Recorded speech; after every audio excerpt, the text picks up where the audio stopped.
Nagsimula ang gabi sa isang malamig na ihip ng hangin na nagdala ng mabigat na amoy ng alikabok at papalapit na unos.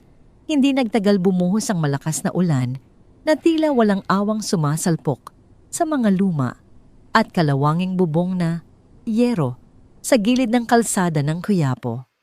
Sa ilalim ng isang madilim at tumutulong tolda ng isang saradong tindahan, nakaupo si Mia. Nakayapos ang kanyang panginginig na mga braso sa kanyang sarili, pilit na pinoprotektahan ang kanyang bilugang tiyan. 7 buwan na siyang nagdadalang tao at ang manipis niyang bestida ay basang-basa na at dumidikit sa kanyang nanlalamig na balat. Napapikit si Mia habang naramdaman niya ang isang mahinang sipa mula sa kanyang sinapupunan. Kinausap niya ang kanyang hindi pa isinisilang na anak sa isang malambing ngunit pagod na tinig. Sinasabing magiging maayos din ang lahat at kailangan lang nilang magtiis ng kaunti pa.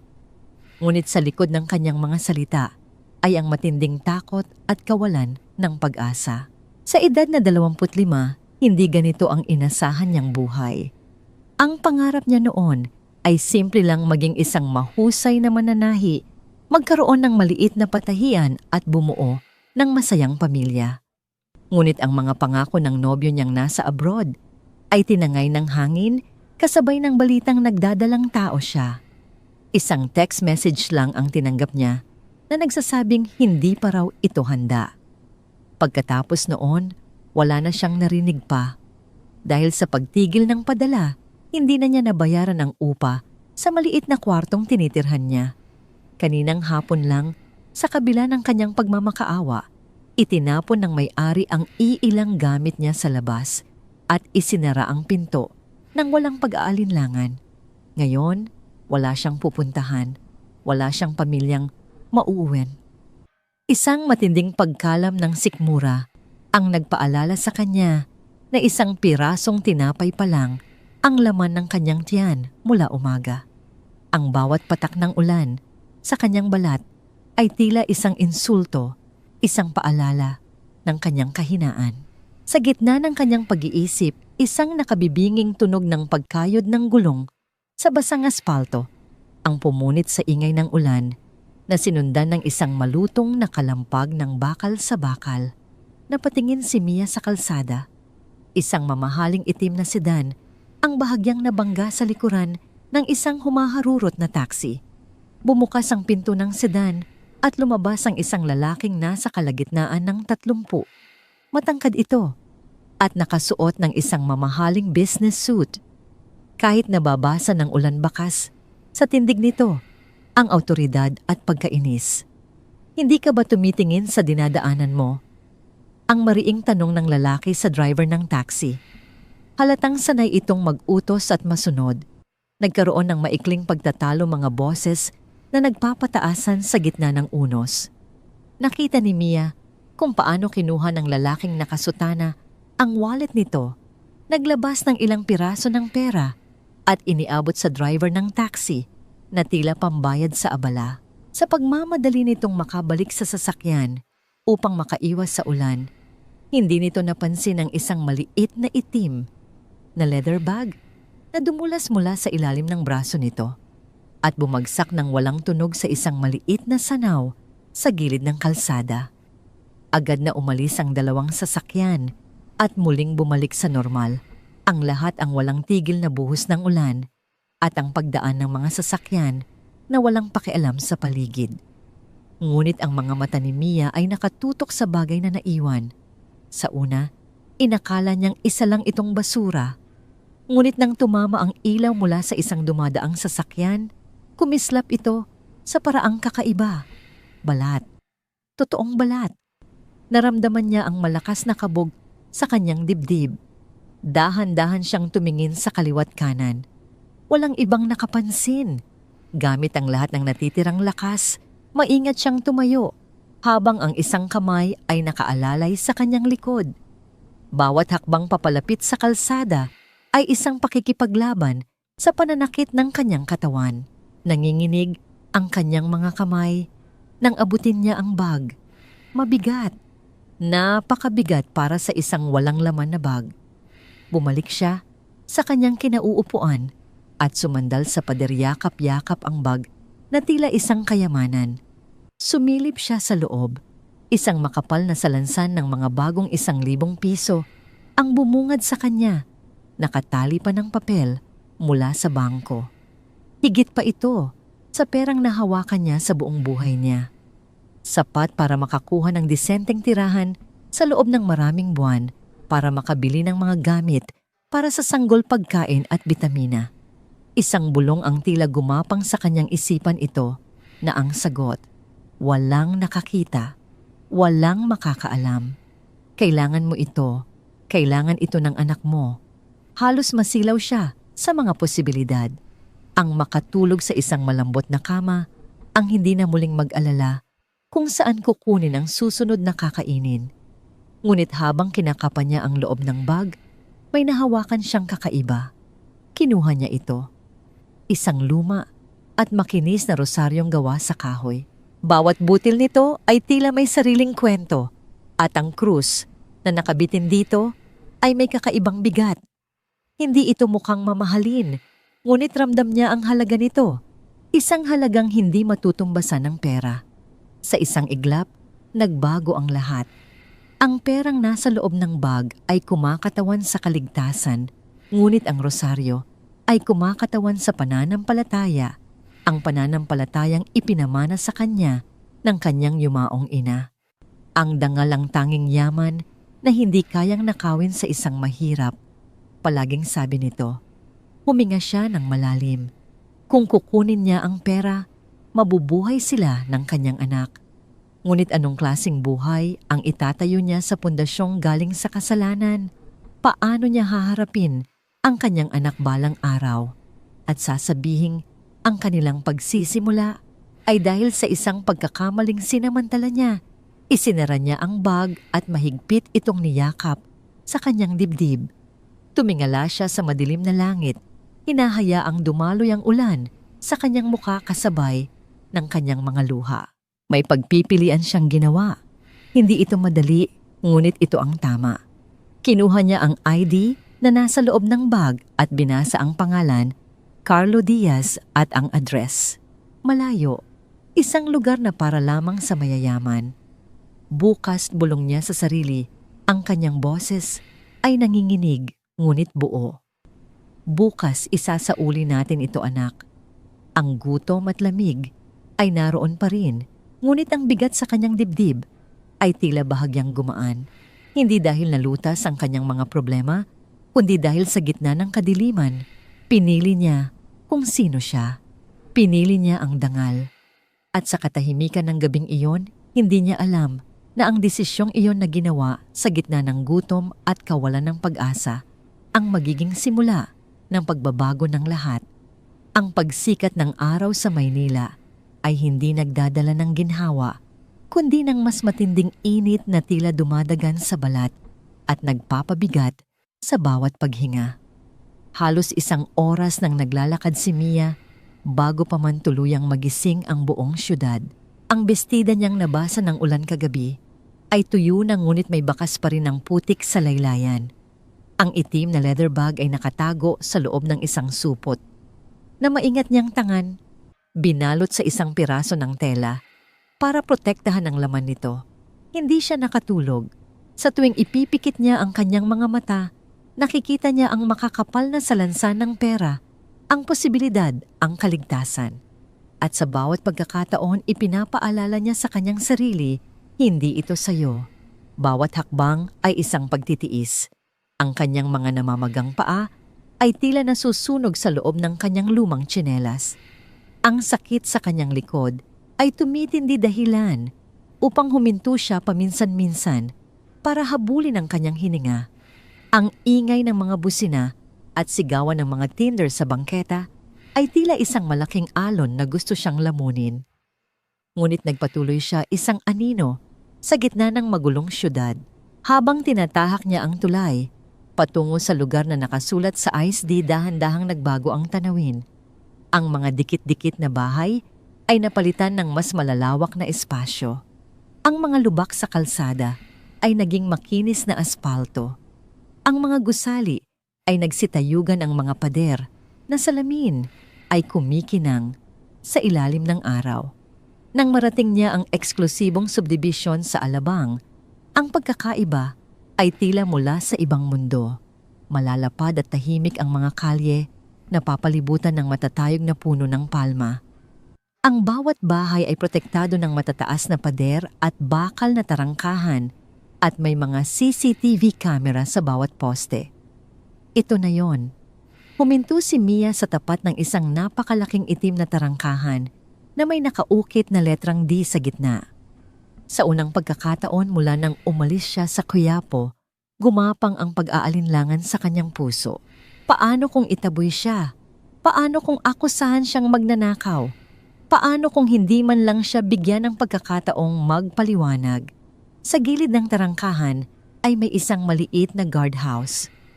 Agad siyang napansin ng dalawang unipormadong gwardiya. Ang kanilang mga muka ay mabilis na nagbago mula sa pagkabagot patungo sa matinding pagdududa. Lumapit ang isa. Anong kailangan mo dito? Ang tono nito ay malamig at walang paggalang. Napalunok si Mia, pinipilit itago ang panginginig ng kanyang mga kamay. Gusto ko po sanang makausap si Mr. Carlo Diaz. Sinuri siya ng gwardiya mula ulo hanggang paa. Ang kupas niyang bestida, ang malaki niyang tiyan, ang pagod sa kanyang mga mata. Bakit anong kailangan mo sa kanya? May isa sa uli po akong gamit niya. Mahinang sagot ni Mia. Isang mahinang pagtawa ang kumawala sa labi ng pangalawang gwardiya. Ang unang gwardiya naman ay nagkrus ng braso sa dibdib. At ano naman yan? Nagatubili si Mia. Sa huli, maingat niyang inilabas ang itim na leather bag mula sa supot. Bahagyang nagbago ang tindig ng mga gwardiya nang makita ito. Saan mo nakuha yan? Tanong ng una, mas seryoso na ngayon. Napulot ko po kagabi sa may Quiapo. Nagkatinginan ang dalawang gwardiya. Maghintay ka dyan, sabi ng una, bago pumasok sa guardhouse at may tinawagan sa telepono. Naiwan si Mia na nakatayo sa ilalim ng nakakapasong sikat ng araw. Ang kanyang mga palad ay basa, hindi dahil sa init, kundi sa kaba. Ang ilang minutong paghihintay ay parang ilang oras. Ilang beses siyang nagpalit ng bigat sa kanyang mga paa para mabawasan ang sakit. Pagbalik ng gwardiya, sinabi lang nito na manatili siya dyan. Isang mahinang ugong ng makina ang kanyang narinig at ang malaking itim na tarangkahan ay dahan-dahang bumukas. Isang makintab na itim na sasakyan ang papalabas mula sa mahabang driveway. Napigil ni Mia ang kanyang paghinga. Huminto ang sasakyan sa likod lang ng tarangkahan. Bumukas ang pinto sa likod at lumabas ang lalaking nakita niya kagabi. Si Carlo Diaz, matangkad na kasuot ng perpektong gray suit na bumagay sa kanyang matipunong pangangatawan. Ang kanyang kilos ay kalmado at puno ng kumpiyansa, ang uri ng kumpiyansang nabuo sa pagiging laging may kontrol sa lahat. Dahan-dahan niyang inalis ang kanyang dark sunglasses habang tumingin ito sa direksyon ni Miyake. Isang bahid ng pagkalito ang gumuhit sa mukha nito na sinundan ng kaunting iritasyon. May problema ba? Tanong nito sa mga gwardiya. Sir mo, sagot ng isa. Sabi po niya, may isa sa uli siyang gamit ninyo. Muling bumaling ang tingin ni Carlo kay Mia. Sa pagkakataong ito, tila ngayon lang niya talaga ito nakita. Ang pagbubuntis, ang pagod, ang bahagyang panginginig ng mga kamay nito. Lumapit si Mia, iniabot ang bag. Sa inyo po yata ito, sir. Kumunot ang noo ni Carlo at kinuha ito. Natigilan ang kanyang mga daliri nang makilala ang bag. Mabilis niya itong binuksan. Sinuri ng kanyang mga mata ang laman. Ang pera ay buo, ang mga card ay nandoon. At sa ilalim ng lahat, nakita niya ang luma at pamilyar na rosaryo. Isang matalas na paghinga ang kanyang pinakawalan. Napatingin siyang muli kay Mia, isang bagong uri ng tingin ang makikita sa kanyang mga mata. Saan mo ito nahanap? Sa gilid po ng kalsada, malapit sa simbahan ng Quiapo. Naalala niya, bumaba siya saglit ng sasakyan kagabi dahil sa banggaan. Siguradong doon niya ito naiwan. Wala kang kinuha. Umiling si Mia. Hindi po sa akin yan. Ang simpleng sagot nito ay tila tumusok sa kanya. Pinagmasdan niya ang mukha ni Mia, naghahanap ng anumang senyales ng pagsisinungaling. Wala siyang nakita, kundi isang tahimik na dignidad.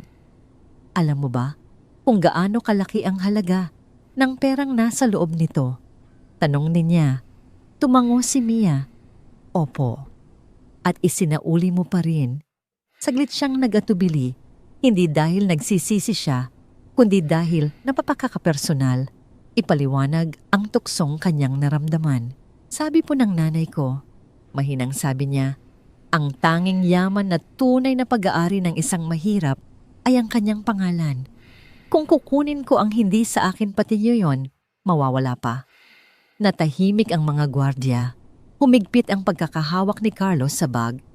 Sa mundo niya ang mga tao ay nagsisinungaling para sa mga kontrata, nagtatraidor para sa tubo.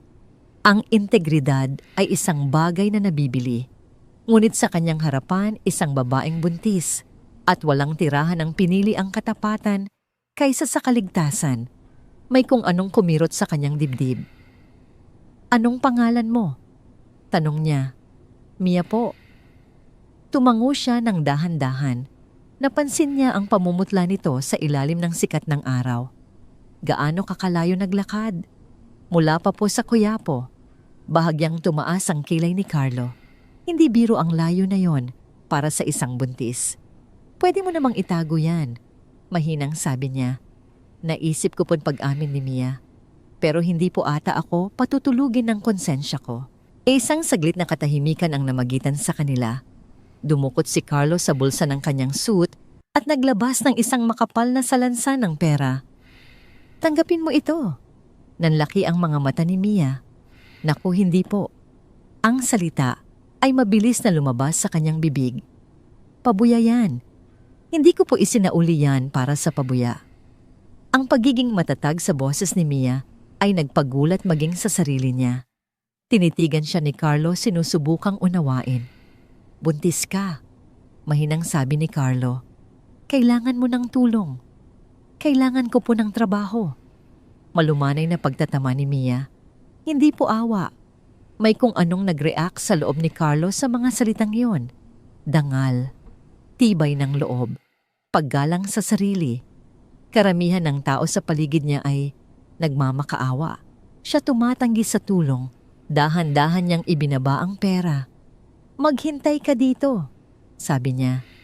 Tumalikod siya at bumalik sa kotse, malalim ang iniisip. Nagbago na ang tingin ng mga gwardya kay Mia.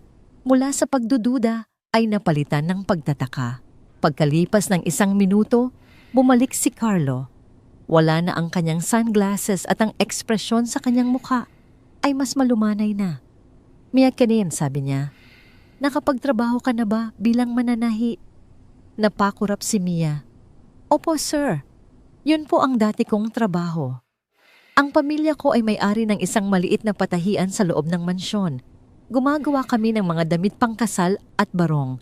Kailangan namin ng karagdagang tauhan. Huminto siya. May sarili kang kwarto pagkain sahod at ipapaasikaso ko ang check-up mo sa doktor. Naramdaman ni Mia na nanikip ang kanyang lalamunan. Hindi po ako nagbibigay ng limos, dagdag ni Carlo. Pagtratrabahuhan mo ito. Tila huminto ang mundo. Naglakad siya papunta rito na walang inaasahan kundi isang saradong tarangkahan. Ngayon isang pinto ang nagbubukas. Ang sanggol sa kanyang sinapupunan ay biglang sumipa ng malakas. Namuo ang luha sa kanyang mga mata. Magsisipag po ako. Sabi niya ang boses ay basag. Wala akong duda. Sagot ni Carlo. Humarap siya sa mga gwardiya. Buksan ninyo ang tarangkahan. Ang malaking itim na tarangkahan ay tuluyang bumukas. Dahan-dahang humakbang si Mia mula sa mainit at maalikabok na kalsada, papasok sa malamig at malilim na driveway. Pakiramdam niya ay humakbang siya papasok sa ibang buhay. Nang sumara ang tarangkahan sa kanyang likuran, isang malakas na boses ng isang babae ang narinig niya mula sa di kalayuan papalapit sa kanila. Carlo, ano ang ibig sabihin ng lahat ng ito? Isang matangkad at eleganteng babae ang nakatayo sa may pinto ng mansyon. Ang mga mata nito ay matalim na nakatitig sa kanya. Si Doña Victoria, ang ina ni Carlo, ang reyna ng mansyon. At sa titig nito, alam ni Mia na ang pagpasok sa tarangkahang iyon ay hindi katapusan ng kanyang pagsubok.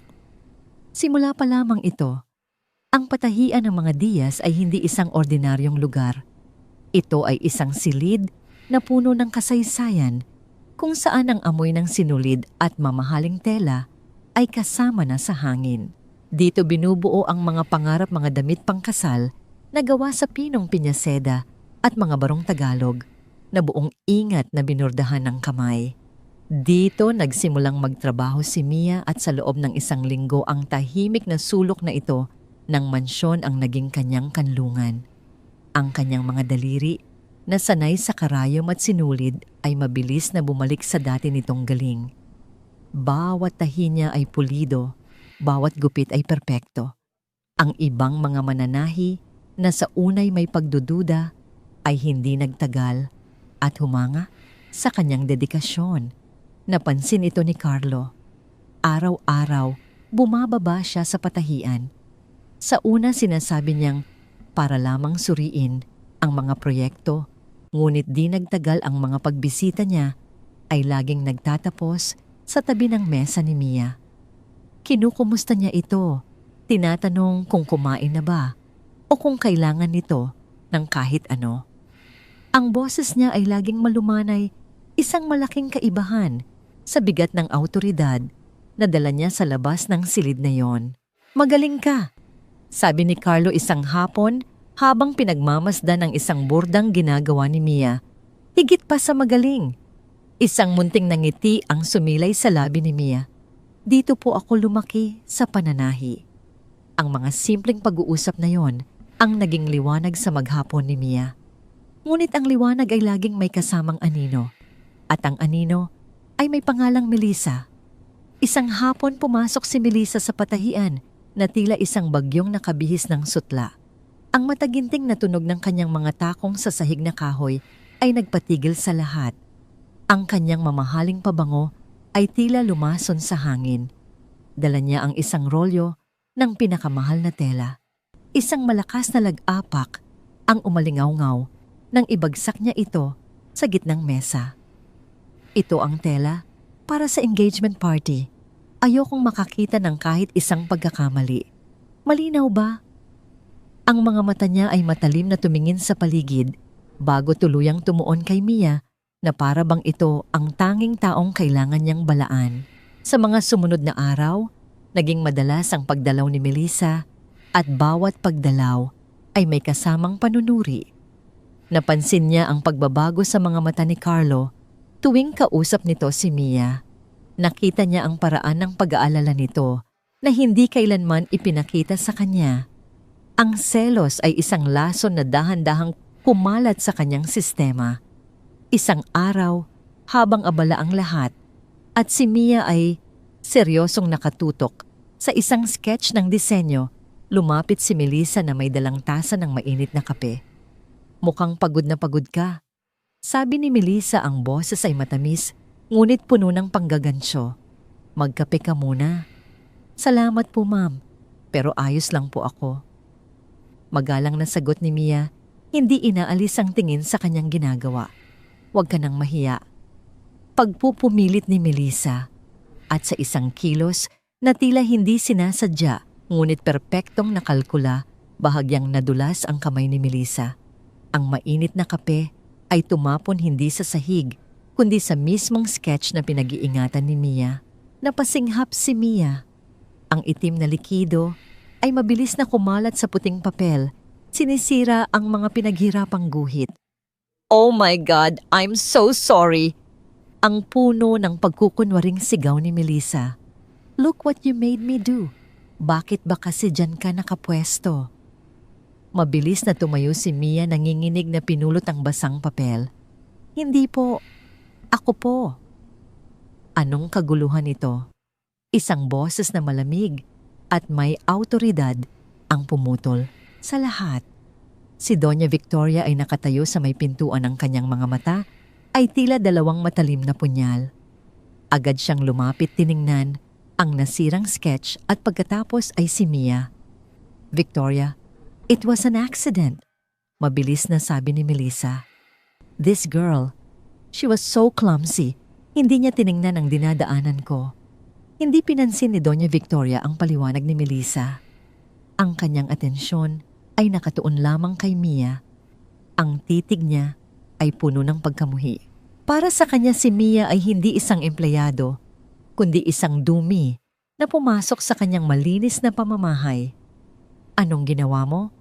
mariing tanong ni Doña Victoria. "Wala po. Natapunan lang po."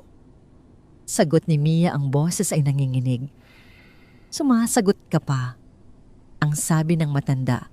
Mas lalong tumalim ang boses. Tumingin siya sa sahig kung saan may mga tumulong kape. Dahil sa katangahan mo, nasira ang isang mahalagang disenyo. Tumingin siya kay Mia mula ulo hanggang paa. Marahil ay kailangan mong matuto ng leksyon sa paggalang at kung saan ka dapat lumugar. Nag-utos siya sa isa sa mga katulong na magdala ng basahan. Nang iabot ito kay Mia, sinabi ni Doña Victoria sa isang boses na halos pabulong ngunit dinig ng lahat, "Lumuhod ka at punasan mo yan." Natigilan ang buong silid. Maging si Melissa ay bahagyang nagulat sa utos. Ito ay hindi na lamang paglilinis, ito ay pagpapahiya. Nag-aalangan si Mia.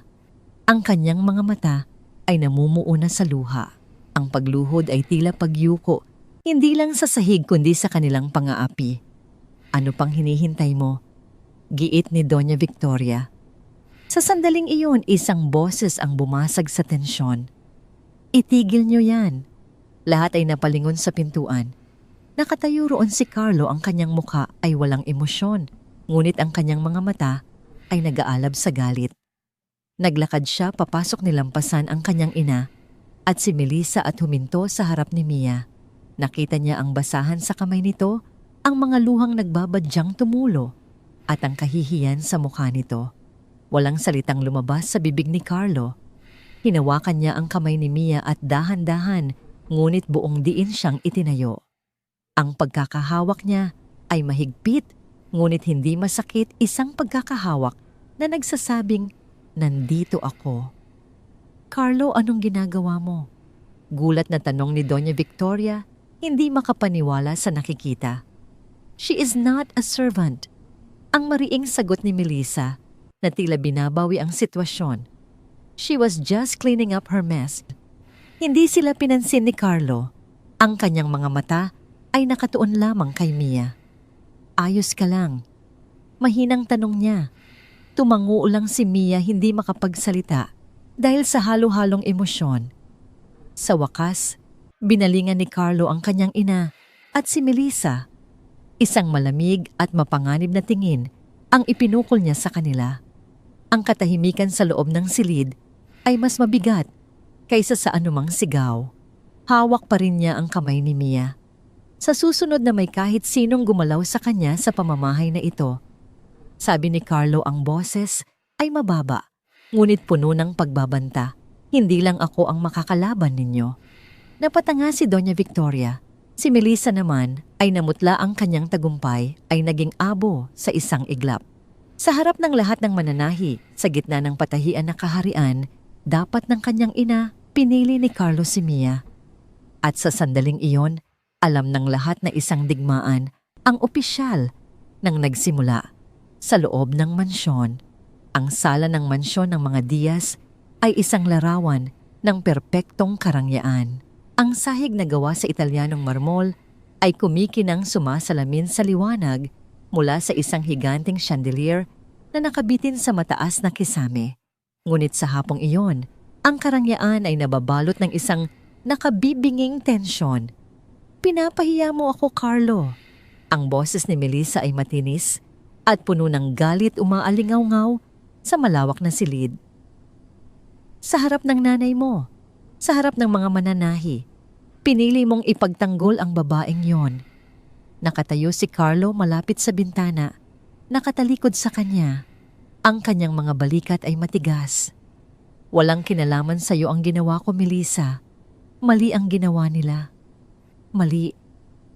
Humalakhak si Melissa, ngunit ang tunog ay walang saya. Ang mali ay ang pagdadala mo sa isang hampas lupang buntis sa pamamahay na ito. Hindi mo ba nakikita? Pinagtatawanan na tayo. Sinasabi nilang mas may oras ka pa para sa isang mananahi kaysa sa sarili mong fiancé. Humarap si Carlo at sa unang pagkakataon, nakita ni Melissa ang pagod at pagkasuklam sa mga mata nito. Wala akong pakialam sa sinasabi nila. Maring sabi niya, kung ang mas mahalaga sa'yo ay ang tinginin ng ibang tao kaysa sa tamang asal, baka ikaw ang may problema. Ang mga salitang yon ay tila isang sampal. Lumapit si Melissa, ang kanyang mga mata ay nagbabaga. Ang problemang ito, Carlo, ay nagsimula nang dumating siya. Itong engagement, itong pagsasanib ng mga kumpanya natin, pinaghirapan ito ng mga pamilya natin at sisirain mo ang lahat dahil lang sa awa mo sa babaeng yon. Hindi ito awa. Sumabog na ang boses ni Carlo. Ito ay tungkol sa pagiging tao. Isang bagay na tila nakakalimutan na natin sa loob ng mga pader na ito. Hindi na siya sumagot pa. Tumalikod si Carlo at mabilis na naglakad palabas. Iniwan si Melissa na nanginginig sa galit sa gitna ng perpektong sala. Bawat hakbang niya palayo ay isang pagtakas-pagtakas sa mga inaasahan sa mga kasinungalingan sa ginintuang kulungan na unti-unting sumasakal sa kanya. Nagdire-diretso siya sa hardin sa likod ng mansyon, isang lugar na bihirang puntahan ng iba. Dito ang ingay ng syudad ay napapalitan ng huni ng mga ibon at lagaslas ng tubig mula sa isang maliit na fountain. Kailangan niya ng hangin, kailangan niyang makahinga. At doon sa ilalim ng isang malaking puno ng mangga, nakita niya si Mia. Nakaupo ito sa isang bangkong kahoy, abala sa pagtatahi ng isang maliit na damit pangkamay para sa sanggol. Ang sikat ng hapon ay malumanay na tumatama sa kanyang mukha at sa kabila ng lahat ng nangyari, mayroon siyang kapayapaan na hindi kayang bilhin ng pera. Dahan-dahang lumapit si Carlo, ayaw sirain ang katahimikan. Ngunit naramdaman siya ni Mia at marahang nag-angat ng tingin. Sir Carlo, mahinang bati niya. Huwag mo na akong tawaging sir kapag tayong dalawa lang. Sabi ni Carlo, ang boses ay pagod. Umupo siya sa kabilang dulo ng bangko, nag-iiwan ng magalang na espasyo sa pagitan nila. May problema po ba? Tanong ni Mia, ang kanyang boses ay puno ng pag-aalala. Umiling si Carlo. Wala. O baka lahat. Napabuntong hininga siya. Minsan pakiramdam ko lahat ng desisyon ko hindi sa akin galing. Para akong tau-tauhan sa isang palabas na isinulat ng iba. Itinigil ni Mia ang kanyang pagtatahi at tumingin sa malayo. Laki po ako sa konsepto ng utang na loob, Sir Carlo. Pagtatama niya sa sarili. Utang na loob. Sa mga tumulong sa'yo, utang na loob. Sa mga nagbigay sa'yo ng pagkakataon, mabuti po iyon. Pero minsan po nagagamit din iyon para itali ka. Para hindi ka na makaalis kahit nasasaktan ka na. Ang mga salita ni Mia ay tila isang susi na nagbukas ng isang bagay sa loob ni Carlo. Itali. Iyon ang eksaktong nararamdaman niya. Itinali siya sa pangalan ng kanyang ama. Itinali siya sa mga ambisyon ng kanyang ina. Itinali siya sa isang kasunduang walang pagmamahal. Buong buhay ko nakatali ako. Mahinang pag-amin niya. Tumingin si Mia sa kanya, ang mga mata nito ay puno ng pangunawa, hindi awa. Ang mansyon po napakaganda. Malawak, maningning, lahat ng tao gugustuhing tumira dito. Huminto siya sandali. Pero ang kulungan, kahit gawa pa sa ginto, kulungan pa rin. Isang matinding katahimikan ang namagitan sa kanila. Sa unang pagkakataon, may isang taong nagsabi ng katotohanang matagal na niyang itinatago sa sarili. Sa piling ni Mia, hindi siya si Carlo Diaz ang CEO. Siya ay si Carlo lang, isang lalaking pagod na. Isang ngiti, isang tunay, at hindi pilit ng ngiti ang dahan-dahang gumuhit sa mga labi ni Carlo. Alam mo, Mia, ikaw ang unang taong nagsabi niyan sa akin. Sinasabi ko lang po ang nakikita ko. Sagot niya. At sa sandaling iyon, isang bagay ang nagbago. Ang distansya sa pagitan nila sa bangko ay tila umikli. Ang kanilang pag-uusap ay naging isang tahimik na ugnayan, isang pag-unawa na hindi nangangailangan ng maraming salita. Ngunit hindi nila alam mula sa balkonahe ng ikalawang palapag, may isang pares ng mga matang matalim na nanonood sa kanila. Nakatayo roon si Melissa, hawak ang isang kopita ng alak, ang kanyang mga daliri ay mahigpit na nakakapit dito. Nakikita niya ang lahat. Nakikita niya kung paano nagbago ang postura ni Carlo, kung paano ito naging relax. Nakikita niya ang paraan ng pakikinig nito, na tila bawat salita ni Mia ay mahalaga. At higit sa lahat, nakita niya ang nangiting iyon. Hindi iyon ang ngiti para sa mga kasosyo sa negosyo. Hindi iyon ang ang ngiti na ibinibigay niya sa harap ng kamera. Iyon ay isang nangiting totoo. Isang nangiting hindi kailanman na ibigay ni Carlo para sa kanya. Isang malamig na pakiramdam ang gumapang sa kanyang buong katawan, mas malamig pa kaysa sa alak na kanyang iniinom. Naintindihan niya na ang kanyang kalaban ay hindi lang isang babae. Ang kalaban niya ay ang katotohanan, na dala nito isang katotohanang unti-unting nagpapalaya kay Carlo mula sa kanya. Itinaas ni Melissa ang kopita at dahan-dahang ininom ang laman.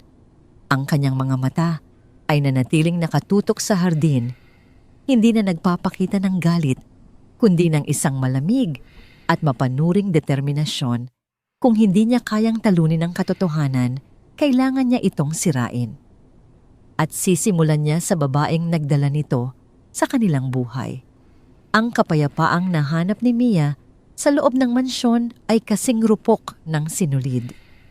Isang umaga, habang nag-aalmusal ang mga tauhan sa kusina, isang malakas at magulong boses ang bumasag sa kanilang katahimikan mula sa labas.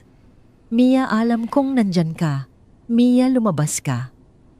Napatigil si Mia sa pagsubo. Kinilabutan siya. Ang boses na yon pamilyar, magaspang at laging may dalang gulo. Mabilis siyang tumayo at sumilip sa bintana. Sa labas ng tarangkahan, isang lalaki ang nagwawala, pinipigilan ng dalawang gwardiya. Si Dennis, ang pinsan niyang matagal na niyang iniiwasan. Nagsimulang bumilis ang tibok ng kanyang puso. Lumabas siya ng kusina at nagtungo sa may pinto, umaasang mapapakiusapan niya itong umalis bago pa may ibang makakita. Ngunit huli na ang lahat. Sa tuktok ng engrandeng hagdanan, nakatayo si Doña Victoria, nakapamewang ang muka. Ay isang maskara ng pagkadisgusto na tila nakakita ng ipis sa kanyang malinis na sahig. Anong eskandalo ito? Malamig na tanong ng matanda. Bumaba si Doña Victoria sa hagdanan. Ang bawat hakbang ay mabagal at may bigat. Nagtama ang kanilang mga mata at nakita ni Mia ang panunumbat. Pamilya mo ba yan? Hindi nakasagot si Mia. Ang hiya ay tila isang mainit na likidong umakyat sa kanyang mukha. Papuntahin mo siya sa likod. Utos ni Doña Victoria sa isang katulong. Ayokong madunggisan ang harapan ng pamamahay ko. Sa likod ng mansyon, malapit sa quarters ng mga katulong, hinarap ni Mia ang kanyang pinsan. Si Dennis ay payat, ang mga mata ay laging ligalig at amoy alak kahit umaga pa lang. Anong ginagawa mo dito, Dennis? Nanginginig na tanong ni Mia. Aba Mia, ang galing mo naman. Sabi ni Dennis, ang nangiti ay hindi umabot sa kanyang mga mata. Nakatira ka na pala sa palasyo. Samantalang ako naghihirap. Hindi mo man lang ba ako tutulungan? Pamilya mo pa rin ako. Wala akong pera. Mahinang sagot ni Mia, kahit alam niyang hindi iyon ang gustong marinig ni Dennis. Humalakhak si Dennis. Huwag mo akong lokohin. Nakikita ko ang suot mo. Nakakakain ka ng masarap. Bigyan mo ako ng 10,000 para sa panggamot lang daw ni Tia. Isang kasinungalingan na palagi niyang ginagamit. Wala nga akong ganoon kalaking halaga. Pagmamakaawa ni Mia. Para sa panganganak ko ang ipon ko. Nagbago ang mukha ni Dennis. Nawala ang pagkukunwaring ngiti at napalitan ng isang masamang tingin. Ayaw mong magbigay? Sige. Baka mas gusto mong malaman ng mga amo mo na ang kinupkop pala nilang anghel ay may sungay. Baka gusto nilang marinig na ang tatay ng dinadala mo ay iniwan ka dahil sa ibang lalaki. Isang masakit na kasinungalingan na idinagdag niya para saktan ito. O baka naman sabihin kong may tinangay kang alahas sa dati mong pinapasukan kaya ka tumakbo dito. Namilog ang mga mata ni Mia. Hindi siya makapaniwala sa naririnig niya. Paano mo nagagawa sa akin ito? Magpinsan tayo. Ang pagiging magpinsan may presyo. Sagot ni Dennis, iniabot ang kanyang palad. Magbabayad ka o mag-iingay ako. Sa likod ng isang halaman, tahimik na nakikinig si Doña Victoria. Isang munting ng ngiti ng tagumpay ang sumilay sa kanyang mga labi. Ito na ang pagkakataon niya. Ito ang armas na kailangan niya para palayasin si Mia nang hindi si Carlo ang magagalit sa kanya. Lumabas siya mula sa kanyang pinagtataguan. Mukhang may problema dito. Sabi niya, ang boses ay kalmado, ngunit puno ng kahulugan. Nagulat si Dennis at Mia. Naglakad si Doña Victoria, palapit, ang tingin ay diretso kay Mia. Narinig ko ang lahat. Tumingin siya kay Dennis. Magkano ang kailangan mo para manahimik at hindi na bumalik dito? Agad na lumiwanag ang mukha ni Dennis. 20,000 po, ma'am, para po sa... Hindi ko kailangan ng kwento mo. Putol ni Doña Victoria. Dumukot siya ng isang makapal na sobre mula sa bulsa ng kanyang damit at iniabot ito. Kunin mo yan. At wag na huwag ko nang makikita ang pagmumukha mo sa lugar na ito. Kinuha ni Dennis ang pera. Mabilis itong binilang at nagmamadaling umalis na tila takot na mabawi pa ito. Nang silang dalawa na lang, ang natira, muling hinarap ni Doña Victoria si Mia. Ang kanyang mukha ay hindi na nagpapakita ng galit, kundi ng isang malamig na pagwawagi. Nakita mo na, sabi niya. Dala-dala mo ang putik ng pinanggalingan mo at ayokong madamay ang pamilya ko dyan. Tumingin siya sa malaking tiyan ni Mia. Ang kahihiya na yan, turo niya, ay sayo lang. Hindi mo ito dapat idinadamay sa amin. Hindi po totoo ang mga sinabi niya. Umiiyak na, sabi ni Mia. Hindi na mahalaga kung ano ang totoo. Sagot ng matanda. Ang mahalaga ay ang dungis na maaaring idikit nito sa pangalan ng mga Diaz. Iempake mo na ang mga gamit mo. Bibigyan kita ng pera sapat para mabuhay ka hanggang sa makapanganak ka. Pagkatapos umalis ka na at wag nang babalik. Sa sandaling iyon, gumuho ang mundo ni Mia. Ang kapirasong seguridad na naramdaman niya ay biglang binawi. Hindi siya aalis. Pareho silang napalingon. Nakatayo si Carlo sa di kalayuan. Ang kanyang muka ay hindi mabasa, ngunit ang kanyang mga mata ay matalim na nakatutok sa kanyang ina. Hindi nila alam kung gaano na siya katagal na nakikinig. Carlo, anak. Nagsimulang magpaliwanag si Doña Victoria. Ginagawa ko lang ito para protektahan ka. Protektahan ako mula saan, ma? Mariing tanong ni Carlo, lumalapit sa kanila. Mula sa isang taong walang ginawa, kundi maging tapat. O pinoprotektahan mo ang apelyido natin mula sa isang problema na ikaw mismo ang gumagawa.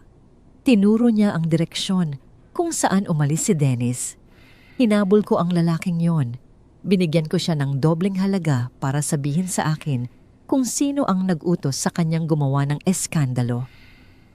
Isang sandali ng takot ang gumuhit sa mukha ni Doña Victoria. Hindi niya sinabi, pero hindi na kailangan.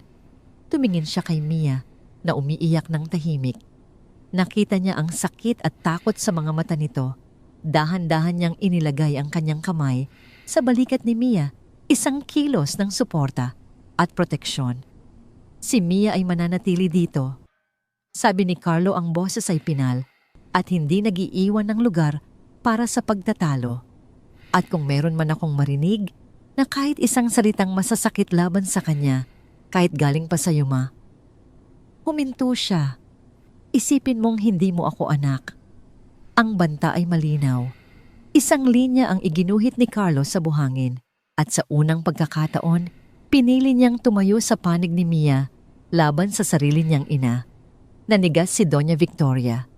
Ang kanyang muka ay puno ng hindi makapaniwalang galit. Tiningnan niya si Mia na tila ito isang ahas na pumasok sa kanyang paraiso at unti-unting nilalaso ng isip ng kanyang anak. Isang tingin na nangangako ng paghihiganti. Kung iyan ang gusto mo. Ganting sabi niya, ang boses ay nanginginig sa pinipigil na galit. Tumingin siya kay Mia. Tandaan mo ito, babae. May mga dumi na hindi kayang linisin ng kahit anong proteksyon. Tumalikod si Doña Victoria at naglakad paalis, iniwan ang isang malamig na babala sa hangin. Alam ni Mia na bagamat nailigtas siya ni Carlo, ngayon ang laban ay hindi pa tapos. Sa katunayan, nagsisimula pa lamang ito. At ang kanyang pinakamalaking kaaway ay hindi ang kasakiman ng isang pinsan, kundi ang puot ng isang ina na handang gawin ang lahat para protektahan ang kanyang trono. Ang pag-atake ni Doña Victoria ay hindi dumating sa paraang inaasahan ni Mia. Hindi ito isang sigaw o isang direktang komprontasyon. Ito ay dumating ng tahimik tuso at nakamamatay tulad ng isang ahas na gumagapang sa dilim. Isang linggo pagkatapos ng insidente kay Dennis, isang kakaibang katahimikan ang bumalot sa mansyon. Si Doña Victoria ay naging mas magalang kay Mia sa harapan ng iba, isang kabaitan na mas nakakakilabot kaysa sa kanyang dating pagkasuplada. Si Melissa naman ay panay ang dalaw, laging may dalang matamis na ngiti at mga mamahaling regalo para kay Doña Victoria. Nagmistula silang mag-ina, dalawang reyna na nagpaplano ng kanilang susunod na hakbang sa kanilang laro ng chess. Si Mia ang piyesa na gusto nilang tanggalin sa board. Isang hapon, habang nag-aayos si Mia ng mga bagong dating na tela, sa patahian, tinawag siya ni Melissa. "Mia darling," sabi nito, ang boses ay sobrang tamis. "Pwede mo ba akong tulungan? Ang bigat nitong kahon ng mga accessories. Pakidala naman sa kwarto ko." Nag-alangan si Mia. "Pero ma'am, bawal po akong magbuhat ng mabigat." "Huwag kang mag-alala. Hindi naman ito ganoon kabigat." Pagpupumilit ni Melissa habang itinutulak ang isang maliit na kahon papunta sa kanya. "Sige na please, masakit kasi ang likod ko." Dahil ayaw niyang gumawa ng gulo, maingat na binuhat ni Mia ang kahon. Totoo ngang hindi ito gaanong mabigat. Inihatid niya ito sa malawak na silid ni Melissa. Habang inilalapag niya ang kahon sa ibabaw ng vanity table, nakita ni Mia ang isang napakagandang singsing na diamante na nakapatong doon, kumikinang sa ilalim ng ilaw. Iyon ang engagement ring ni Melissa. "Salamat, Mia. You're such a doll," sabi ni Melissa habang minamasdan siya mula sa salamin. May kakaibang kislap sa mga mata nito. Kinabukasan sumiklab ang impyerno. Isang malakas na sigaw mula sa silid ni Melissa ang gumising sa buong mansyon. "Nasaan na? Nasaan na ang singsing ko?" Nagmamadaling pumasok ang mga katulong sa kanyang silid. Nakatayo si Melissa doon, ang buhok ay bahagyang magulo, ang mukha ay isang perpektong larawan ng pag-aalala. "Nawawala ang engagement ring ko. Iniwan ko lang dito kagabi." Agad na tinawag ni Doña Victoria ang lahat ng tauhan. Pinatayo sila sa sala na parang mga kriminal na hahatulan. Ang hangin ay mabigat sa akusasyon. Walang aalis sa bahay na ito hanggat hindi lumalabas ang singsing. Mariing utos ni Doña Victoria. Ang kanyang mga mata ay matalim na tumingin sa bawat isa, ngunit mas matagal itong tumitig kay Mia. "Baka naman kung saan mo lang nailagay, Melissa," mahinahong sabi ni Carlo na kararating lang mula sa kanyang opisina. "Imposible." Ganting sabi ni Melissa, ang mga luha ay nagsisimulang mamuo sa kanyang mga mata. "Sigurado akong may kumuha. Marahil ay isang taong desperado Isang taong nangangailangan ng pera. Ang huling mga salita ay malinaw na ipinatutungkol kay Mia. Anong ibig mong sabihin? Tanong ni Carlo. Ang kanyang panga ay nagsimulang tumigas. Bago pa makasagot si Melissa, nagsalita si Doña Victoria. Para maging patas sa lahat, hahalughugin natin ang mga kwarto ninyo. Kung walang itinatago, walang dapat ikatakot. Nagsimula ang paghahalughog. Si Mia ay nanatiling tahimik, ang kanyang mga kamay ay mahigpit na nakahawak sa kanyang tiyan. Alam niya sa kanyang sarili na wala siyang ginawang masama, ngunit isang malamig na takot ang gumapang sa kanyang likod. Ito ay isang patibong. Nang marating nila ang maliit na kwarto ni Mia, isang katulong ang naghalungkat sa kanyang mga damit. Pagkatapos binuksan nito ang kanyang maliit na bag na laging nakasabit sa gilid ng kama. At doon, mula sa loob ng bag, isang bagay ang kumislap. Dahan-dahang inilabas ng katulong ang diamanteng singsing. Isang kolektibong paghinga ng pagkagulat ang narinig mula sa lahat. Tila huminto ang pag-ikot ng mundo. Lahat ng mata ay napunta kay Mia. Ang kanilang mga tingin ay puno ng panghuhusga, pagkasuklam at pagtatraidor. Hindi sa akin yan.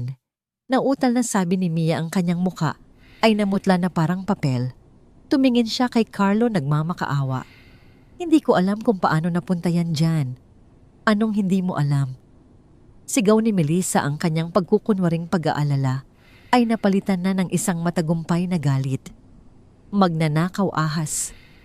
Kapinatuloy ka sa pamamahay na ito, binigyan ng trabaho, tapos ito ang isusukli mo. Tumahimik ka, Melissa. Malamig na sabi ni Carlo. Hindi niya tinitingnan si Melissa. Ang kanyang mga mata ay nakatutok lamang kay Mia, sinusubukang basahin ang katotohanan. Ano, Carlo? Ipagtatanggol mo pa rin ba siya? Hamon ni Doña Victoria. Nandyan na ang ebidensya. Tumawag na kayo ng pulisi. 2 pulis ang dumating makalipas ang ilang minuto, tila handa na para sa eksena. Ito ay isang perpektong isinaplanong dula. Habang kinakausap ng mga pulis si Melissa, na natiling nakatayo si Mia, hindi makagalaw, tila isang estatwa ng kawalan ng pag-asa. Ang mga pangarap niya, ang kapirasong seguridad na kanyang nahanap, ay guguho na. Ngunit si Carlo ay hindi kumikibo. Tahimik lang siyang nagmamasid. Ang kanyang utak ay mabilis na nag-iisip. Sandali, sabi niya sa mga pulis. Ang kanyang boses ay kalmado, ngunit may bigat. Lahat ay napatingin sa kanya. Naglakad si Carlo papunta sa kanyang ina. Makailan ninyo ipinalagay ang mga bagong high-resolution na CCTV sa buong mansyon? Noong 1 buwan lang, hindi ba? Isang bahid ng gulat ang dumaan sa mukha ni Doña Victoria. Oo, pero anong kinalaman niyan dito? Lahat sagot ni Carlo. Tumingin siya sa mga pulis. Bago ninyo dalhin ang sinuman, gusto kong makita natin ang footage mula sa hallway, papunta sa kwarto ni Melissa, at sa hallway malapit sa kwarto ni Mia. Mula kagabi hanggang kaninang umaga. Namutla si Melissa. Hindi na kailangan yan. Nandito na ang ebidensya. Bakit, Melissa May, ayaw ka bang makita namin? Tanong ni Carlo. Ang kanyang mga mata ay matalim na. Tila nakikita ang kaluluwa nito. Sa security room sa harap ng malaking monitor, pinanood nilang lahat ang recording. Unang ipinakita ang footage ni Mia na pumapasok sa kwarto ni Melissa, dala ang kahon. Pagkatapos, lumabas siya na walang dala, walang kahina-hinala. Pagkatapos, pinatakbo nila ang oras. At doon sa bandang 3:00 ng madaling araw, isang anino ang lumabas mula sa kwarto ni Melissa. Naglalakad ito ng dahan-dahan palihim. Nang tumama ang ilaw mula sa bintana, sa mukha nito, malinaw na nakita ng lahat kung sino ito. Si Melissa. Pumunta ito sa hallway malapit sa kwarto ni Mia, lumingon-lingon, at nang masigurong walang nakakakita, pumasok ito sa kwarto ni Mia. Wala pang 1 minuto lumabas na itong muli at bumalik sa sariling silid. Isang nakabibinging katahimikan ang bumalot sa silid. Ang tanging maririnig ay ang mahinang ugong ng computer. Humarap si Carlo kay Melissa. Ang mukha nito ay hindi na maputla. Abo na ito sa kulay. May gusto ka bang ipaliwanag? Malamig na tanong ni Carlo. Hindi makapagsalita si Melissa. Ang kanyang perpektong plano ay gumuho sa harap niya. Tumingin si Carlo sa kanyang ina, ang kanyang mga mata ay puno ng pait at pagkadismaya. Alam niyang may kinalaman din ito sa plano. Sa wakas humarap si Carlo kay Melissa. Ang kanyang boses ay walang emosyon, ngunit bawat salita ay tila isang punyal. Tapos na tayo, sabi niya. This engagement is over. Napasinghap si Melissa tila hindi makapaniwala. Carlo, hindi mo pwedeng gawin yan. Umalis ka na sa pamamahay na ito. Sabi ni Carlo hindi pinapansin ang kanyang pagmamakaawa. Tumingin siya sa mga pulis. At kung itutuloy niya ang kaso laban kay Mia, ipakita ninyo sa piskal ang video na ito. At magsasampa ako ng kaso laban sa kanya para sa paninirang puri. Ang banta ay pinal, isang matinding sampal sa pagkatao at dangal ni Melissa. Tumalikod si Carlo at naglakad palayo. Ngunit huminto siya nang makita si Mia na nakatayo sa may pintuan ng mga luha ay tahimik na dumadaloy sa kanyang mga pisngi. Ang kanyang mundo ay binaligtad winasak at binuo muli sa loob lamang ng isang oras. At sa gitna ng lahat ng iyon, si Carlo ang naging kanyang bato. Siya ang kanyang tagapagtanggol. Ngunit alam ni Mia na ang pagwawakas ng isang engagement ay hindi nangangahulugang pagwawakas ng gulo. Sa katunayan, ang galit ng isang babaeng nasaktan at napahiya ay isang apoy na mas mahirap patayin. Ang pagkansela sa engagement ay isang bombang sumabog sa marangyang mundo ng mga Diaz at ng pamilya ni Melissa. Ang balita ay kumalat na parang apoy sa kanilang social circle, dala ang mga bulong-bulungan at espekulasyon. Para kay Melissa, hindi lang ito pagkawala ng isang mapapangasawa. Ito ay isang pampublikong kahihiyan na sumira sa kanyang imahe bilang perpektong socialite. Ang kanyang pagmamahal kung mayroon man ay napalitan ng purong galit, isang galit na nakatutok sa iisang tao si Mia. Ilang gabi pagkatapos ng insidente, habang ang buong mansyon ay tahimik na, isang malakas na tunog ng nabasag na bote ang gumambala sa katahimikan mula sa hardin. Sinundan ito ng magulo at pasigaw na boses ni Melissa. Carlo, lumabas ka dyan. Mag-usap tayo. Lasing siya. Nagawa niyang lampasan ang mga gwardiya sa pamamagitan ng pagmamakaawa at pag-iyak, isang desperadong hakbang na hindi niya kailanman gagawin kung nasa tamang pag-iisip. Narinig ni Mia ang kaguluhan mula sa kanyang kwarto na malapit sa hardin. Sumilip siya sa bintana at nakita si Melissa na hindi makatayo ng diretso, hawak ang isang bote ng alak. Bumaba si Carlo kasama si Doña Victoria, parehong mukhang nag-aalala at naiirita. Umuwi ka na, Melissa, mariing sabi ni Carlo. Lasing ka. Lasing ako dahil sa'yo, sigaw ni Melissa. Dahil sa babaeng yan, sinira ninyo ang buhay ko. Habang nagaganap ang komprontasyon sa labas, naramdaman ni Mia na kailangan niyang lumayo. Ang gulo ay dahil sa kanya. Dahan-dahan siyang lumabas ng kanyang kwarto, nagbabalak na pumunta sa patahian kung saan siya makakapag-isip ng mag-isa. Ngunit habang naglalakad siya sa tahimik na hallway, hindi niya namalaya na nakapasok na pala si Melissa sa loob ng mansyon. Saan ka pupunta magnanakaw? Natigilan si Mia. Sa likod niya nakatayo si Melissa, ang mga mata ay namumula sa galit at alak, ang buhok ay bahagyang magulo. Ang eleganteng socialite ay naglaho na. Ang nasa harap niya ngayon ay isang babaeng nasasaktan at puno ng puot. Ma'am Melissa, pakiusap po. Huwag mo akong tawaging ma'am. Putol ni Melissa lumalapit sa kanya. Masaya ka na. Masaya ka na. Nawala na kami. Ito ba ang plano mo? Simula pa lang. Ang akitin siya, ang sirain kami. Wala po akong ginagawang masama. Mahinang sagot ni Mia umaatras. Sinungaling, isang malutong at malakas na sampal ang dumapo sa pisngi ni Mia. Napakabilis ng pangyayari. Natulala si Mia, ang pisngi niya ay agad na namula at kumirot. Ang lakas ng sampal ay nagpaatras sa kanya ng ilang hakbang. Inagaw mo siya sa akin, sigaw ni Melissa. Isang hamak na mananahi na may dalang anak ng kung sino, anong karapatan mo? Sa sobrang galit sinugod ni Melissa si Mia. Hinablot niya ang buhok nito, pilit na inuyugyog. Napasigaw si Mia hindi dahil sa sakit, kundi dahil sa takot, para sa sanggol sa kanyang sinapupunan. Tama na po. Pagmamakaawa niya sinusubukang protektahan ang kanyang tiyan. Ngunit si Melissa ay hindi na nakikinig.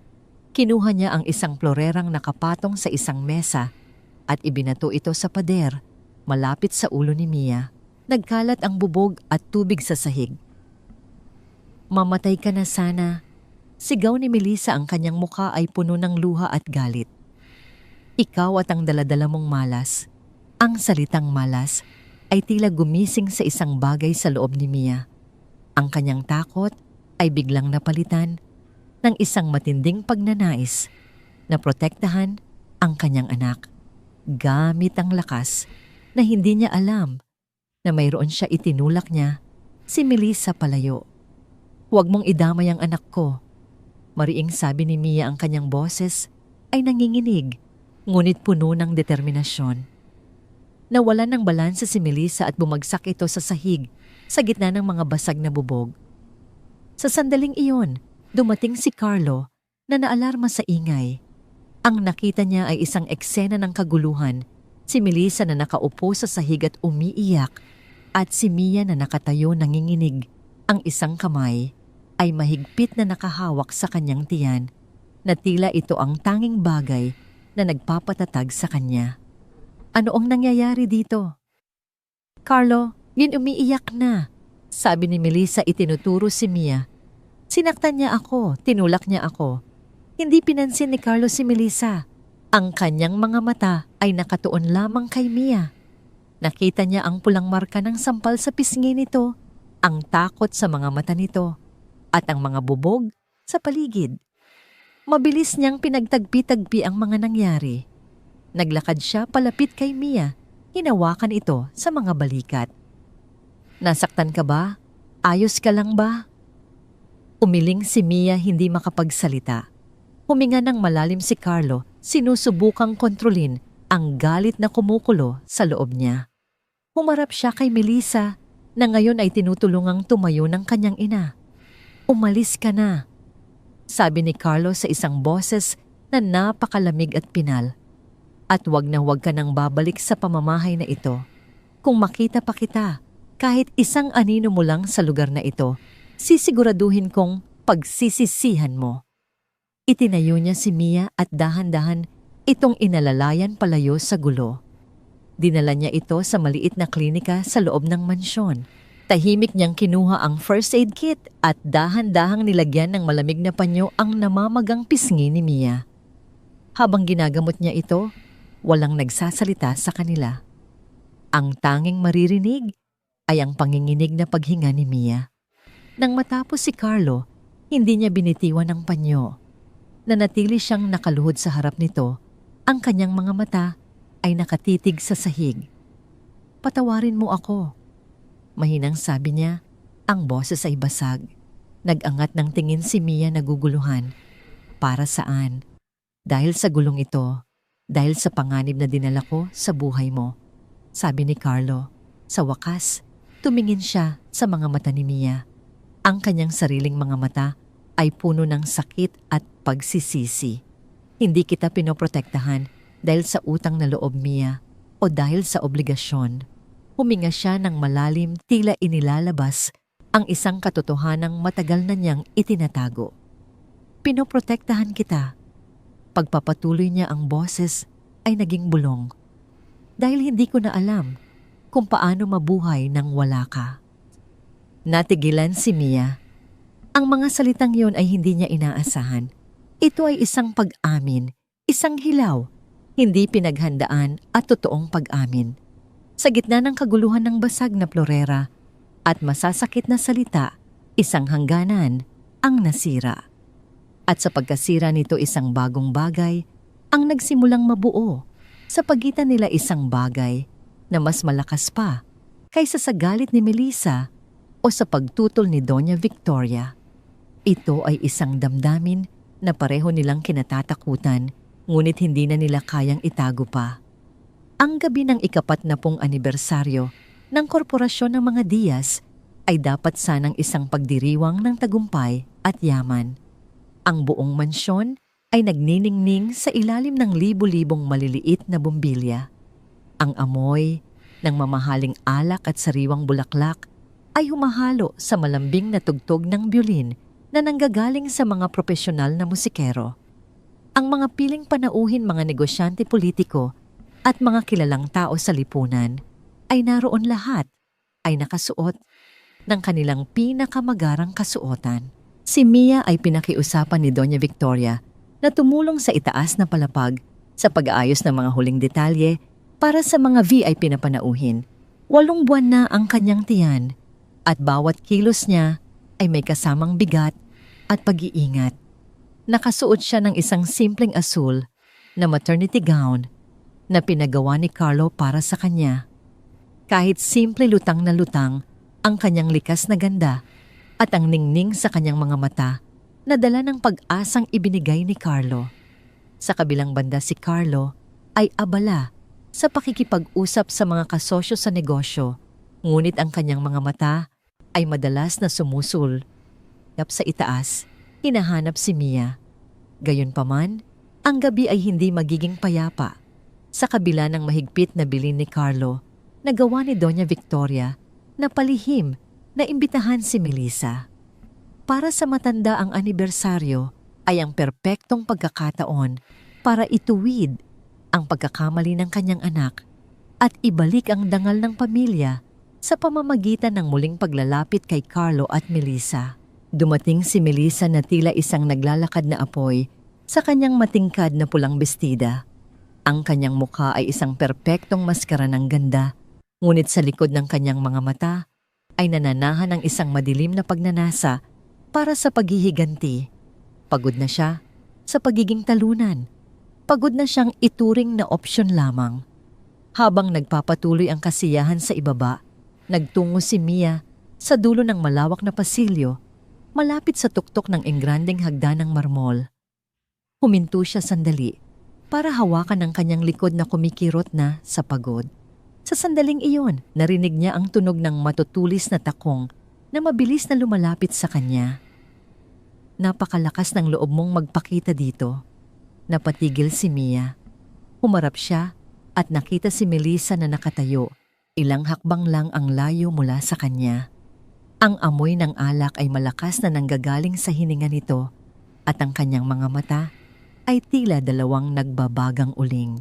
"Ma'am Melissa, tapos na po ang usapan natin," mahinahong sabi ni Mia, bagamat nagsisimulang bumilis ang kabog ng kanyang dibdib. "Hayaan niyo na po kaming mamuhay ng tahimik." Tahimik. Isang mapait na tawa ang kumawala sa mga labi ni Melissa. "Sinira mo ang pangalan ko. Pinahiya mo ako sa lahat. At ngayon, gusto mong maging reyna sa pamamahay na ito. Isang hamak na mananahi na nakuha lang sa kalsada." "Hindi ko po ginusto ang anuman sa mga ito," sagot ni Mia, sinusubukang umiwas at maglakad palayo. Ngunit mabilis na hinarang ni Melissa ang kanyang daan. Hinawakan niya ng mahigpit ang braso ni Mia, ang kanyang mga kuko ay tila ba gustong bumaon sa balat nito. "Huwag mo akong talikuran. Hindi pa ako tapos sa'yo." Sa ibaba napansin ni Carlo ang tensyon sa itaas na palapag. Nakita niya ang pulang bestida ni Melissa at ang asul na gown ni Mia sa tabi ng hagdanan. Ang kanyang puso ay tila tumigil sa pagtibok. "Mia," sigaw niya habang nagsimulang tumakbo patungo sa hagdanan. Ngunit huli na ang lahat. Sa itaas ang pagtatalo ay nauwi sa pisikal na giit. Pilit na binabawi ni Mia ang kanyang braso habang ang kabilang kamay niya ay protektadong nakayakap sa kanyang tiyan. "Bitiwan niyo po ako, pagmamakaawa ni Mia. Dapat sa'yo mawala na." Ang huling sigaw ni Melissa. Sa gitna ng kanyang pagkabulag sa galit, itinulak niya ng buong lakas si Mia. Tila huminto ang takbo ng oras. Nawalan ng balanse si Mia. Ang kanyang paa ay nadulas sa madulas na marmol ng unang baitang. Ang kanyang kamay ay pilit na kumakapa sa hawakan ng hagdanan, ngunit wala itong nahawakan, kundi hangin. Isang matinding takot ang rumihistro sa kanyang mukha bago siya tuluyang nahulog ng patiwarik. Isang serye ng malalakas na kalabog ang umalingaw-ngaw sa buong mansyon habang ang katawan ni Mia ay tumatama sa bawat baitang ng matitigas na marmol. Ang bawat pagkakataon na tumatama ang kanyang balikat, balakang at ulo ay nagdudulot ng isang tunog na tila nababaling kahoy. Isang mahaba at matinis na tili ang pinakawalan ni Mia, isang tili ng purong sakit at takot para sa kanyang anak. Bago ito, biglang naputol ng marating niya ang pinakailalim. Katahimikan. Isang nakabibinging katahimikan ang bumalot sa buong mansyon. Ang mga musikero ay huminto. Ang mga panauhin ay tila naging mga estatwa. Nakabulagta si Mia sa sahig na marmol, hindi gumagalaw. Ang kanyang asul na gown ay unti-unting nababahiran ng matingkad na pulang dugo na nagmumula sa kanyang ulo at sa pagitan ng kanyang mga binti. Ang kanyang isang kamay ay nananatiling nakapatong sa kanyang tiyan, isang huling kilos ng pagprotekta sa kanyang sanggol. "Mia!" Ang sigaw ni Carlo ay pumunit sa katahimikan, isang boses na puno ng matinding pagdurusa. Mabilis siyang lumuhod sa tabi ni Mia, nanginginig ang mga kamay na hindi malaman kung saan ito hahawak. "Mia, gumising ka. Pakiusap. Huwag mo akong iwan." Sa tuktok ng hagdanan, na natiling nakatayo si Melissa, hinihingal ang kanyang mga mata ay dilat sa gulat at takot nang ma-realize ang kanyang ginawa. Sa tabi niya, si Doña Victoria ay napahawak sa kanyang dibdib, namumutla at hindi makapagsalita. Tumingala si Carlo. Ang kanyang mga mata na dati ay puno ng kalmado ay nag-aapoy na ngayon sa isang galit na hindi pa nakikita ng sinuman. Ang kanyang buong katawan ay nanginginig sa puot. "Kayong dalawa," sabi ni Carlo. Ang kanyang boses ay mababa, ngunit puno ng panganib na tila isang kumukulong bulkan. "Kung mamatay ang mag-ina ko, sisiguraduhin kong wala sa inyong matitira. Isusumpa ninyo ang araw na ipinanganak kayo." Humarap si Carlo sa kanyang mga tauhan na nakatulala pa rin. "Tumawag kayo ng ambulansya." Ngayon din, pasigaw niyang utos ang boses ay nanginginig sa pagitan ng galit at iyak. Dahan-dahang binuhat ni Carlo ang duguang katawan ni Mia, hindi na hinihintay ang tulong. Ang kanyang mga kamay ay puno na ng dugo, ngunit tila wala siyang pakialam. Bawat hakbang niya palabas ng mansyon ay may kasamang panata na kapag nalampasan nila ito, hinding-hindi na niya hahayaang may humipo pa sa dulo ng buhok ni Mia. Habang umaalingaw-ngaw ang tunog ng papalapit na ambulansya mula sa labas, ang mansyon, na dati ay simbolo ng yaman, ay naging isang madilim na saksi sa isang krimen ng inggit. At sa gitna ng lahat ng iyon, ang buhay ni Mia at ng kanyang anak ay nakabitin sa isang napakatipis na sinulid, habang ang anino ng kamatayan ay dahan-dahang bumabalot sa kanila. Ang ospital ay isang lugar na walang pinipiling antas ng buhay. Sa ilalim ng mga puti at matingkad na ilaw ng pasilyo, ang bawat segundo ay tila isang taon. Ang amoy ng gamot at kemikal ay humahalo sa malamig na hangin ng aircon na nagbibigay ng isang pakiramdam ng kawalan ng kasiguraduhan. Nakatayo si Carlos sa labas ng emergency room. Ang kanyang puting polo ay puno ng mga tuyong mantsa ng dugo ni Mia, isang matingkad na paalala ng trahedyang kapapangyari pa lamang. Ang kanyang mga kamay ay nanginginig at ang kanyang mga mata ay nakatitig sa kawalan. Hindi siya umalis Hindi siya naupo at hindi siya kumain. Para sa kanya ang bawat sandaling wala siya sa tabi ng pintuan na yon ay isang pagkakataon na baka mawala sa kanya ang lahat. Dumating si Doña Victoria makalipas ang 1 oras. Ang kanyang mukha ay balisa, ngunit hindi dahil sa pag-aalala kay Mia. Ang kanyang mga mata ay panay ang sulyap sa paligid, tila natatakot na may makakilala sa kanya at magsimula ng usap-usapan. "Carlo," mahina niyang tawag lumalapit sa kanyang anak. "Kailangan nating mag-usap. Ang mga panauhin, ang media, kailangan gawa natin ito ng paraan para hindi masira ang pangalan ng pamilya." Dahan-dahang lumingon si Carlo. Ang kanyang tingin ay napakalamig na tila ba tinitingnan niya ang isang estranghero. "Ang pangalan ng pamilya, iyan pa rin ba ang iniisip mo, ma? Habang ang mag-ina ko ay nag-agaw buhay sa loob dahil sa inyo. Hindi ko naman ginustong mangyari ito." Depensa ni Doña Victoria, ang kanyang boses ay nanginginig sa pagitan ng takot at pagmamataas. "Kasalanan ni Melissa, siya ang nagtulak. Dapat ay ayusin natin ang testimonya mo para hindi madamay ang kumpanya." Isang mapait na ngiti ang gumuhit sa mga labi ni Carlo. "Wala na akong pakialam sa kumpanya at wala na rin akong pakialam sa pangalang Diaz." Lumapit siya ng isang hakbang sa kanyang ina. Ang kanyang boses ay naging isang mababang bulong na puno ng panganib. "Tumawag na ako sa mga abogado ko at tumawag na rin ako sa pulis. Ibinigay ko na ang lahat ng CCTV footage. Sinabi ko na ang lahat ng nakita ko." Nanlaki ang mga mata ni Doña Victoria. "Anong ginawa mo? Carlo, isipin mo ang iyong utang na loob. Ako ang nagpalaki sa'yo. Ako ang nagbigay sa'yo ng lahat. Ang utang na loob ko sa'yo ay natapos na nung hinayaan mong saktan nila ang taong mahal ko." Mariing sagot ni Carlo. "Mula sa sandaling ito, hindi mo na ako anak. Huwag mo na akong tatawagan at huwag mo na akong lalapitan. Ang yaman mo ang mansyon mo. Lamunin mo silang lahat hanggang sa mabulunan ka sa kalungkutan." Napahawak si Doña Victoria sa kanyang dibdib, tila hindi makapaniwala sa narinig.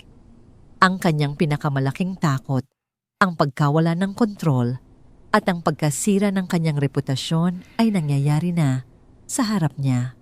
Tumalikod si Carlo at hindi na muling tumingin sa kanyang ina.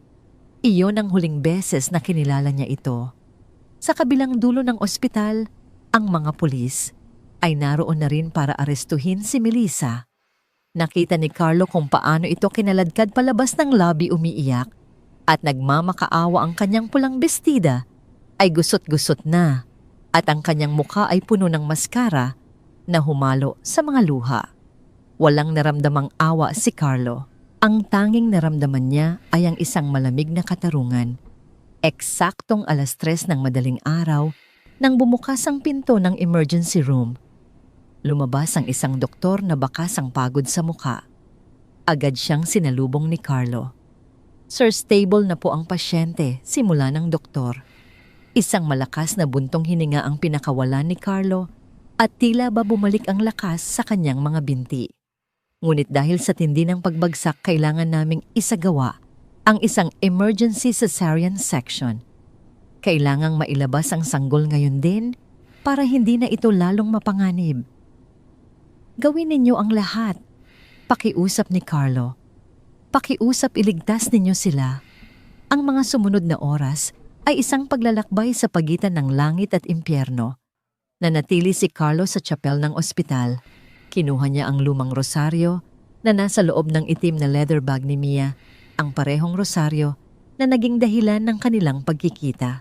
Hinawakan niya ito nang mahigpit. Ang bawat butil ay tila nagdadala ng kanyang mga panalangin. Sa wakas, isang nurse ang lumapit sa kanya. "Sir Carlo, binabati ko po kayo." Isang malusog na sanggol na babae. Naramdaman ni Carlo ang mga luha na dahan-dahang dumadaloy sa kanyang mga pisngi. Ang bigat na dinadala niya sa loob ng maraming taon ay tila biglang naglaho. Pinayagan siyang pumasok sa recovery room pagkalipas ng ilang sandali. Doon nakita niya si Mia. Nakahiga ito, maputla ang mukha na tila isang porselanang estatwa sa ilalim ng malamig na ilaw ng silid. May mga benda sa kanyang ulo at ang kanyang mga braso ay may mga saksak ng suwero, ngunit ang mahalaga ay ang mahina at regular na pag-angat at pagbaba ng kanyang dibdib. Buhay siya. Sa tabi ng kama ni Mia, sa loob ng isang maliit at malinis na plastik na higaan, naroon ang kanilang anak. Isang napakaliit na sanggol na may kulay rosas na balat at itim na buhok. Natutulog ito nang mahimbing ang mga maliliit na daliri ay bahagyang nakakuyom. Dahan-dahang lumapit si Carlo, tila natatakot na baka maglaho ang lahat kapag gumawa siya ng ingay. Lumuhod siya sa tabi ng kama ni Mia at kinuha ang kamay nito. Maingat na hinalikan ang likod ng palad nito. Ang init ng balat ni Mia ay nagbigay sa kanya ng katiyakang hindi siya nananaginip. "Salamat," bulong ni Carlo. Ang kanyang boses ay basag sa matinding emosyon. "Salamat sa hindi pagsuko." Sa sandaling iyon, dahan-dahang nagmulat ng mata si Mia. Sa simula ay malabo ang kanyang paningin, ngunit nang makita niya ang pamilyar na mukha ni Carlo, isang mahinang mawangiti ang sumilay sa kanyang mga labi. Ang anak ko." Mahina niyang tanong, ang boses ay halos pabulong na. Inalalayan ni Carlos si Mia na bahagyang lumingon sa gilid. "Narito siya, Mia. Ligtas siya. Isang napakagandang batang babae." Nagsimulang dumaloy ang mga luha sa mga mata ni Mia nang makita ang sanggol. "Liwanag," sabi niya, ang kanyang boses ay nanginginig sa kagalakan. Ang pangalan niya ay Liwanag dahil siya ang nagdala ng liwanag sa pinakamadilim na bahagi ng buhay ko. Tumango si Carlo, pinupunasan ang sariling mga luha. "Liwanag. Napakagandang pangalan." Huminga ng malalim si Carlo, tila inilalabas ang lahat ng bigat na kanyang naramdaman. "Mia, tapos na ang lahat. Wala na tayong babalikan sa mansyong yon. Paglabas ninyo dito, magsisimula tayo ng bagong buhay. Isang buhay na malayo sa puot, malayo sa mga kasinungalingan, at malayo sa mga taong gustong manakit sa inyo." "Paano ang kumpanya mo?" tanong ni Mia, puno ng pag-aalala. "Hahayaan ko ang mga abogado ko na ayusin ang lahat," sagot ni Carlo nang walang pag-aalinlangan. "Ang yaman at kapangyarihan ay walang halaga kung mawawala kayo sa akin. Natutunan ko na ang leksyon ko, Mia. Ang tunay na yaman ay hindi nasa loob ng isang vault o nasa pangalan ng isang gusali. Narito ito sa harap ko."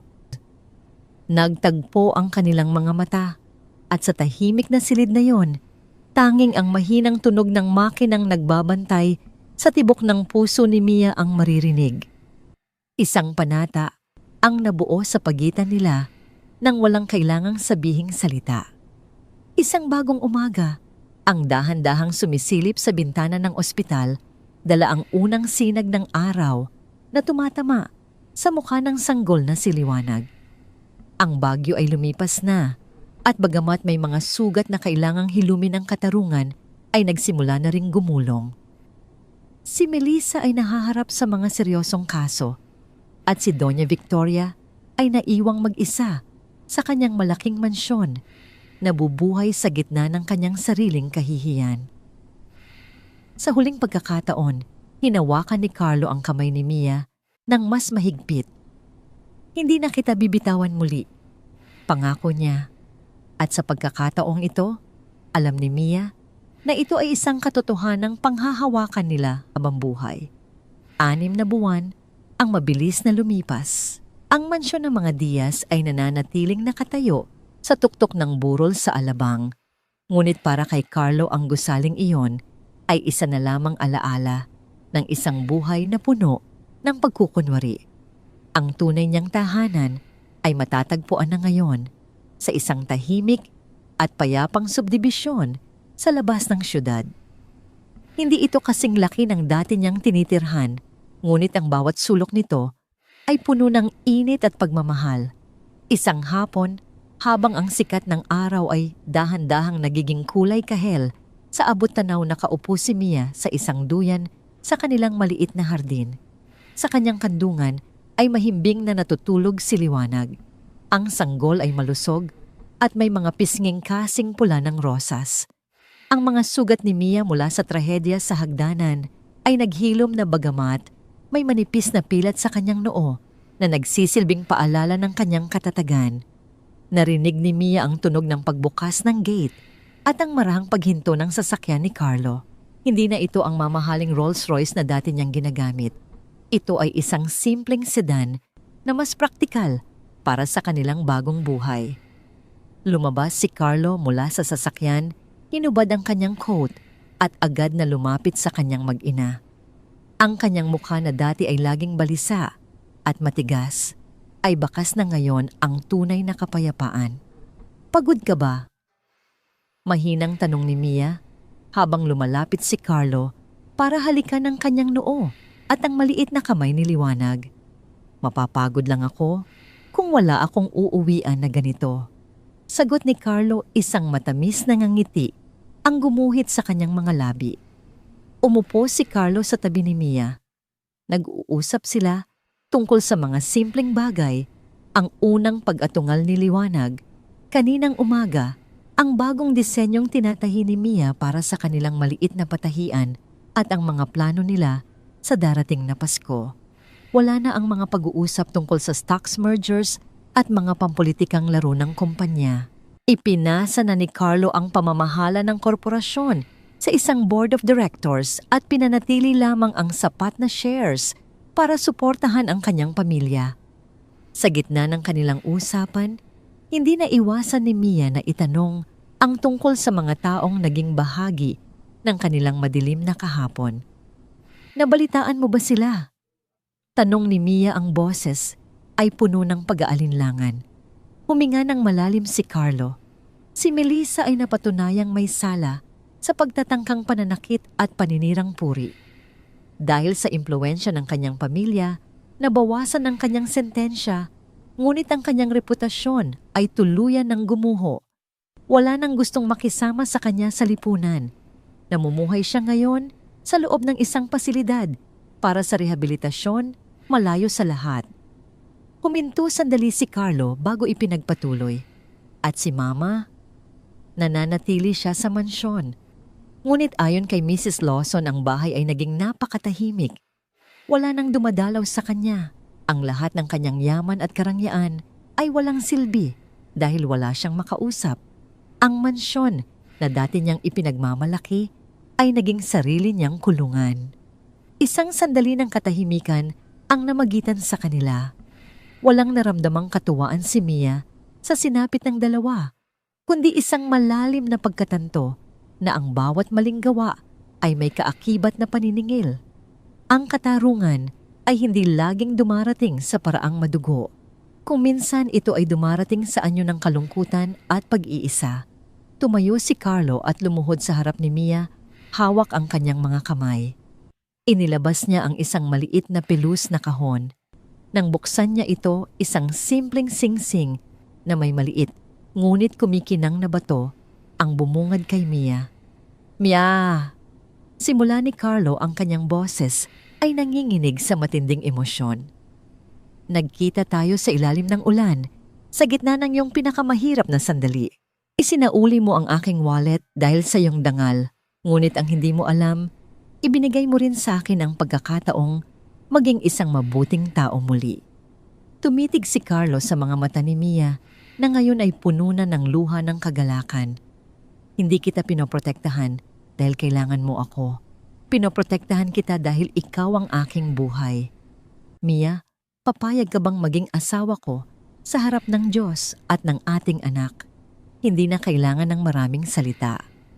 Tumango si Mia at habang isinuso ni Carlo ang singsing, naramdaman nila ang isang uri ng kaligayahan na hindi kayang bilhin ng anumang halaga ng pera. Pagkalipas ng isang buwan, isang simpleng kasalan ang idinaos sa isang maliit na kapilya. Naroon si Mrs. Lawson na umiiyak sa tuwa habang pinapanood ang dalawa. Walang media, walang malalaking pangalan, Tanging ang mga taong tunay na nagmamahal sa kanila. Si Mia ay napakaganda sa kanyang puting gown na siya mismo ang nagdisenyo at nagtahi. Habang naglalakad siya sa altar, dala ang maliit na siliwanag, alam ng lahat na ito ang simula ng isang bagong yugto.